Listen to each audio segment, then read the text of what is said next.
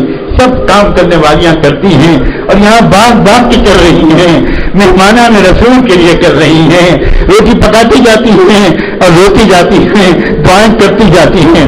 اللہ ان کی خدمتوں کو قبول فرما, اللہ ان کی خدمت کو قبول فرما, اللہ ان کی خدمت کو قبول فرما.